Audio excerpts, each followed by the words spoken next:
Hey guys, welcome back. Gosh, it has been a while, hasn't it?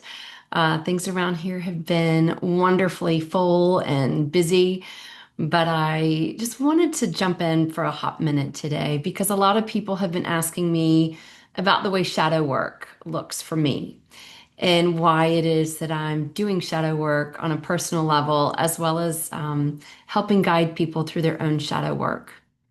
I think of shadow work as I think a good metaphor is like wearing an invisible backpack that you don't even realize is there. And then over the course of decades, um, circumstances, people, just life unfolding sort of puts these invisible but sort of heavy boulders into your backpack and you don't even really realize they're there. There are things like unprocessed emotions, things that have been innocently pushed aside or rejected or kind of pressed down or intellectualized, things we humans just tend to do because it's what we do. It's what we've been taught to do. We've been taught, certain emotions are bad emotions and certain ways that life expresses itself through us is not desirable or not good. And so, myself included, most of us have spent several decades, like I said, either pushing down, pushing away, rejecting, or one of my favorite is just conceptualizing or intellectualizing things that don't necessarily feel good in the moment or things we just can't process with our nervous system at a given time in our lives. So over time, that invisible backpack with all those boulders kind of begins to feel heavy, and we find ourselves either exhausted or with some kind of physical diagnosis or symptoms or sensations in the body, or we just find ourselves worn out from the way things are looking in our lives. And I think it's kind of I know not a fun time necessarily, but when things kind of hit the wall and something breaks apart for us. Some people describe it as like being shattered, falling apart, life falling apart, me falling apart, whatever it is that kind of finally makes you stop in your tracks or brings you to your knees. That's when, as far as I can see, there's an opening.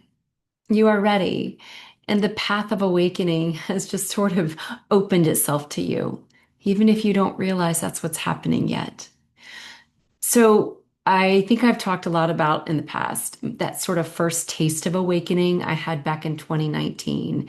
And it was pretty profound, and I enjoyed a nice little honeymoon period after that initial awakening experience.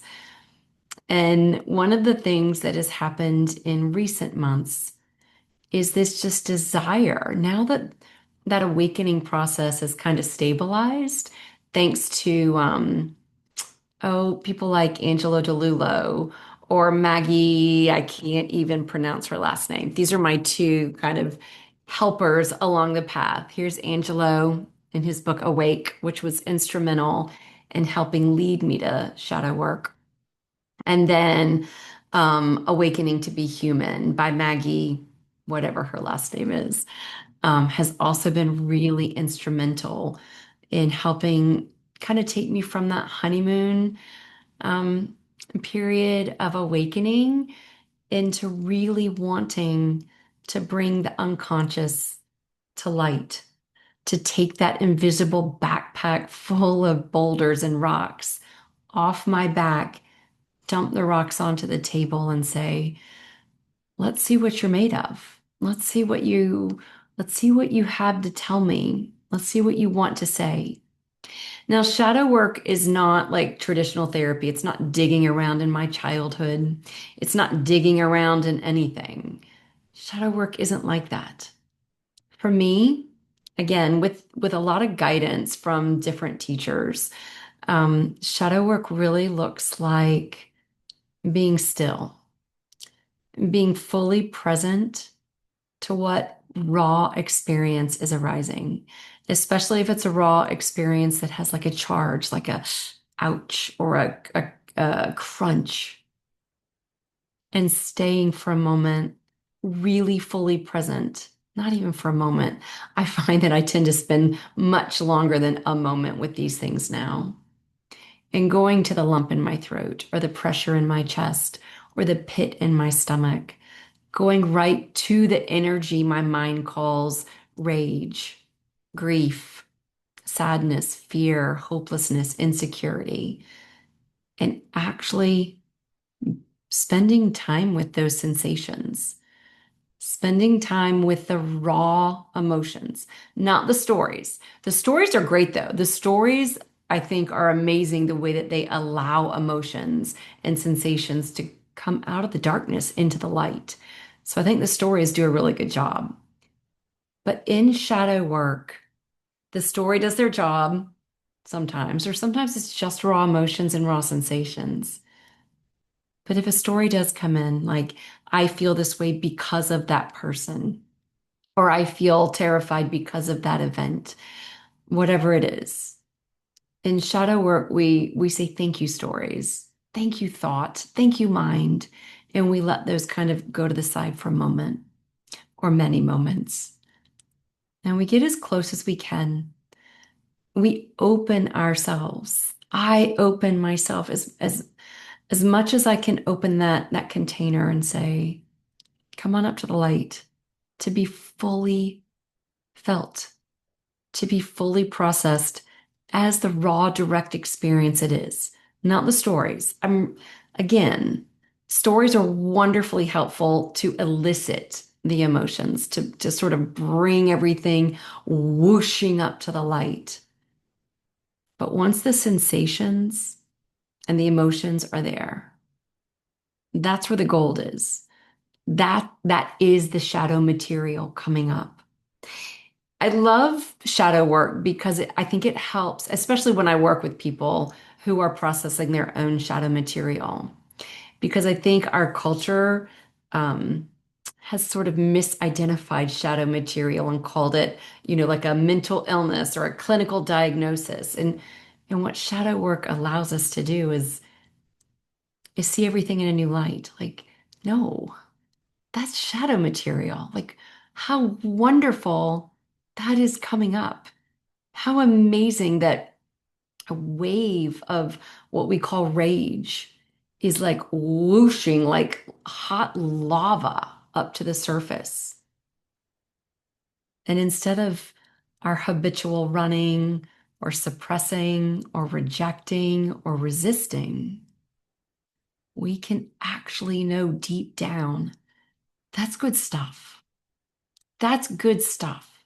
So let's go right to the middle of it. Let's not listen to the habitual conditioned mind that says, run. Oh my God, this is terrible. Distract. Get away. We can say, thank you, mind. Thank you, thought. Thank you, culture. But I know the treasure is right in the very center of that thing my mind is screaming, run away from. And so when shadow material comes to light, whether that's in the form of emotions, sensations, however it comes up, it becomes a gift. It is an opportunity for expansion, for freedom. And each time that I am able to sort of be fully present to the shadow material that is coming up, even when my mind screams, this is terrifying, this is awful. Well, I'm onto that mind. And I thank it for trying to protect me. But it's all the more reason to go right into the center of that material, right into the center of the terror, the rage, the grief, the insecurity, to hold it, to feel it fully, and then see what wants to happen. No agenda. I'm not feeling it so it goes away. That would be silly. I feel it. Full stop. No agenda. Just open curiosity. And if your little adorable mind is saying, what is the point in all that? That sounds awful. Well, the point is every time I do that, it is like metaphorically taking those boulders out of the backpack. And I live so much more lightly and with so much more freedom and ease every single time another wave of shadow work makes itself known. When we can allow what's unconscious to become conscious, when it's on the table in the sunlight in front of us or within us, that is a gift. Shadow work, I have to say, is one of the most profoundly life-changing things I think I've ever done. I'm grateful for those first, second, third tastes of awakening. I'm grateful for that, those little honeymoon periods I got. But I'm most grateful right now, anyway, for the opportunity to do shadow work, to actually feel what has not been felt in the past fully. And it's nice to lose some of those boulders that I think have been sitting in my metaphorical backpack for mm, decades. I hope this helps. If you're ever interested in shadow work, again, I really do recommend both of these books. So Angelo DeLullo, he also has a really good podcast, and a lot of good YouTube videos that just sort of walk you through some of this. And then my more recent favorite, Awakening to Be Human, which I think gives you a really good taste of what shadow work can look like and feel like, so that you don't necessarily buy into all the scary stories that your mind might tell about it. I love you guys. This is such a fun, crazy, wild, scary, amazing part of the whole awakening journey. And right now, it's my favorite. I hope you guys have an amazing weekend, and I'll see you later. Bye.